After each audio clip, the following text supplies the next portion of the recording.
Em nome do Pai, do Filho e do Espírito Santo. Amém. 2 de setembro de 2023. 21ª semana do Tempo Comum. Meditemos sobre o Evangelho de Jesus Cristo segundo Mateus, capítulo 25, versículo 14 a 30. O Senhor esteja convosco. Ele está no meio de nós. Proclamação do Evangelho de Jesus Cristo segundo Mateus. Glória a vós, Senhor. Naquele tempo, disse Jesus a seus discípulos esta parábola. O reino dos céus também pode ser ilustrado com a história de um homem que estava para fazer uma longa viagem. Ele reuniu seus servos e lhes confiou seu dinheiro, dividindo-o de forma proporcional à capacidade deles. Ao primeiro entregou 5 talentos, ao segundo 2 talentos e ao último 1 talento. Então foi viajar. O servo que recebeu 5 talentos começou a investir o dinheiro e ganhou outros 5. O servo que recebeu 2 talentos também se pôs a trabalhar e ganhou outros 2. Mas o servo que recebeu 1 talento cavou um buraco no chão e ali escondeu o dinheiro do seu patrão. Depois de muito tempo, o Senhor voltou de viagem e os chamou para prestarem contas de como haviam usado o dinheiro. O servo, ao qual ele havia confiado 5 talentos, se apresentou com mais 5. O Senhor me deu 5 talentos para investir e eu ganhei mais 5. O Senhor disse: Muito bem, meu servo bom e fiel. Você foi fiel na administração dessa quantia pequena e agora lhe darei muito outras responsabilidades. Venha celebrar comigo. O servo que havia recebido 2 talentos se apresentou e disse: O Senhor me deu 2 talentos para investir e eu ganhei mais 2. O Senhor disse: Muito bem, meu servo bom e fiel. Você foi na administração fiel dessa quantia pequena, e agora lhe darei muitas outras responsabilidades. Venha celebrar comigo. Por último, o servo que havia recebido 1 talento veio e disse: Eu sabia que o Senhor é um homem severo que colhe onde não plantou e ajunta onde não semeou. Tive medo de perder seu dinheiro, por isso eu escondi na terra. Aqui está ele. O Senhor, porém, respondeu: Servo mau e preguiçoso, se você sabia que eu colho onde não plantei e ajunto onde não semeei, por que não depositou meu dinheiro? Pelo menos eu teria recebido o juro. Em seguida ordenou: Tirem o dinheiro deste servo e deem ao que tem os 10 talentos, pois ao que tem, mais lhe será dado e terá em grande quantia. Mas do que nada tem, mesmo o que não tem, lhe será tomado. Agora lance esse servo inútil para fora, na escuridão, onde haverá choro e ranger de dentes.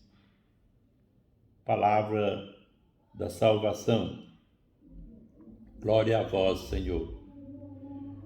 Prezados amigos ouvintes do programa Palavra de Deus, o significado da parábola dos talentos fala sobre responsabilidade e prestação de contas no juízo.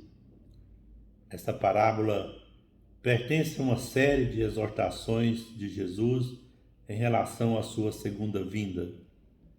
Esse discurso de Jesus ficou conhecido como o sermão escatológico. O sermão começa a ser registrado no capítulo 24 do Evangelho de Mateus e, naturalmente, continua por todo o capítulo seguinte. A parte final do sermão enfoca especialmente a questão da necessidade da vigilância e da realidade do juízo vindouro. Jesus diz muito claramente que, nesse dia, os salvos e os ímpios serão separados. A parábola dos talentos foi contada por Jesus na semana em que ele foi traído. Jesus fala nessa parábola sobre um homem dono de muitas propriedades, prestes a vigiar. Esse homem confiou seus bens a seus servos. Para um servo ele deu 5 talentos, para o outro servo deu 2 talentos, e para o último servo deu 1 talento. Esse talento, confiado aos servos, era uma unidade monetária em uso na época. Estima-se que o talento equivalia a 6.000 denários, sendo que um denário era o salário pago pela diária de um trabalhador comum. Logo, um talento equivalia a quase 20 anos de trabalho para a maioria dos trabalhadores da época. Naturalmente, esse proprietário era um homem muito rico, e em sua ausência ele esperava que seu dinheiro não ficasse parado. Quando ele confiou tais quantias a seus servos, obviamente ele esperava por rendimentos. Outra característica interessante é que esse senhor confiou quantidades diferentes de talentos a cada servo. Isso significa que ele sabia muito bem que uns possuíam mais habilidades para os negócios que outros. Sob essa lógica, cada servo recebeu uma quantidade adequada de talentos para administrar. O servo que recebeu 5 talentos conseguiu dobrar esse patrimônio. O mesmo também fez o servo que recebeu 2 talentos. Já o servo que recebeu apenas 1 talento enterrou esse talento e ficou aguardando a volta de seu senhor. O costume de enterrar no chão quantias de dinheiro ou tesouros diversos era uma prática comum da época. Quando o patrão retornou de sua viagem, os servos que multiplicaram os talentos apresentaram seus resultados. O proprietário aprovou os resultados obtidos e ainda prometeu confiar aos servos bons bens, mais ainda em maiores quantidades, muito mais bens. Além disso, ele também convidou os servos a participar de sua alegria, ou seja, comemorar com ele. Essa expressão nos faz recordar a uma ideia de confraternização, uma espécie de festa onde os servos sentiriam sentavam à mesa com o seu senhor para juntos se alegrarem, se festejarem por causa dos resultados. Já o servo que recebeu 1 talento e o enterrou foi chamado pelo proprietário de mau, negligente, inútil, diferentemente dos outros. Ele não foi convidado a participar da confraternização com seu senhor. Ao contrário disso, ele perdeu qualquer privilégio que tinha, restando-lhe apenas um terrível lamento. Assim que somos cada um de nós, Deus nos confia as graças, as bênçãos, os bens, e nós somos convidados a administrá-los. É por isso que precisamos pedir ao Senhor sabedoria e discernimento para que nós possamos administrar bem aquilo que Deus nos proporcionou, nos confiou, para que nós pudéssemos administrar. Tudo a Deus pertence, até a nossa própria vida pertence ao Senhor. A nossa vida também tem que ser bem administrada, porque senão nós vamos responder pela mal administração da nossa própria vida, nosso próprio ser, nosso próprio pensamento, nossos próprios sentimentos.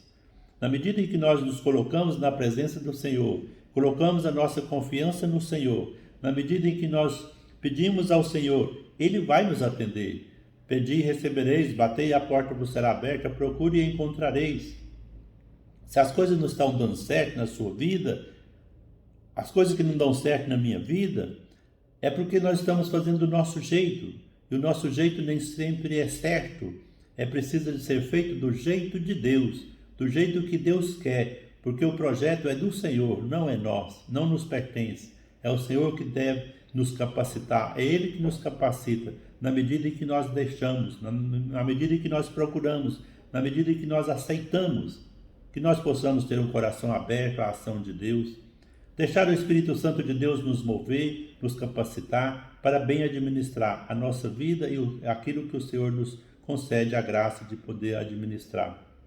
Louvado seja nosso Senhor Jesus Cristo, para sempre seja louvado. Pai nosso que estais no céu, santificado seja o vosso nome. Venha a nós o vosso reino, seja feita a vossa vontade, assim na terra como no céu.